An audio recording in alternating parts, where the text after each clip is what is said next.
Mahilig ka ba sa gata? Eh yung nagmamantikang gata, tapos yung sobrang anghang, samahan pa ng malambot na laman at gulay na healthy. Nakakagutom, no? Extra rice, malala talaga kapag ito yung nasa hapagkainan. So paano? Alam mo na yung trip natin dyan, no? Bicol Express. Nainit ko na yung kawali, sinalang ko yung mantika at isunod mo yung karne. Tinawag ko din dito si Baki. O diba, lumingon?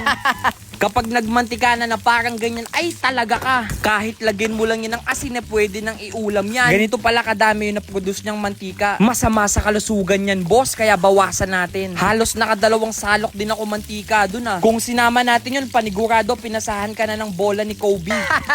Ginisa ko na lahat ng aromatics natin. Inuna ko lang yung luya, bawang at sibuyas. Imekos mo lang at isunod mo na yung paminta. Meron na din talagang alamang dyan, hindi ko lang nasama sa video. Kaya dinagdagan ko na lang. Pakuluan lang natin sa tubig, pwede ding sa sabaw ng niyog. Once na kumulo na, ilagay mo na yung unang gata. At kapag kumulo na ulit at ganyan na ang itsura niyan, ay talaga ka. Dito pa lang pwede mo nang iulam yan. Malambot na yung pork, kaya sinalang ko na din yung kalahati ng sili. Ang Bicol Express talaga, mas lamang yung sili. Mas madami, mas masarap. Dahil kumulo na ulit, nilagay ko na ulit yung isa pang gata. Nagdagdag din ako dito ng paminta, pandagdag ng anghang niya. Sinalang ko na din yung sitaw at yung ibang natitirang sili. Ulitin ko ha, depende po yan sa inyo kung gaano kadami ang gusto nyo. Dahil nga may iba ding kakain, kaya ganyan kadami lang yung sili. Kapag nagluto din pala ako ng Bicol Express, ayoko ng masabaw. Gusto ko yung tipong sobrang igang-iga yung gata. Yung halos patuyo na, parang ganyan. Ay walastik kung pumitik. Bikel na naman ang kanin. Kahit hindi mahilig sa maanghang mapapakain ito. Ang sarap niyan, so pwedeng pulutan, pwede ding iulam. Kahit ako na nagluto, natatakam pa din ako.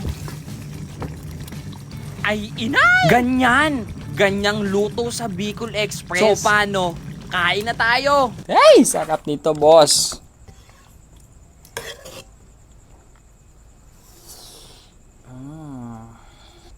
Wow. Ito sumpah, boss. Ika. Wow.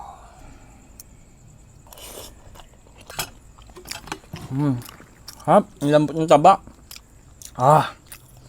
Anghang. Ang anghang.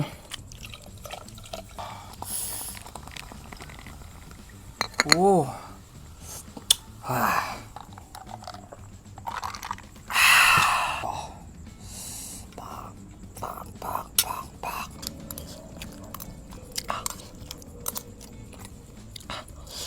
Tapos Bigay na nga na pala naman tayo ang kanin. pumudri. Baka makalimutan mo pa yung follow button para sama-sama tayong mantakam. Big shoutout nga pala sa mga Bicolanong sob natin dyan. Ang mga uragon literal. Next food trip ulit. Game!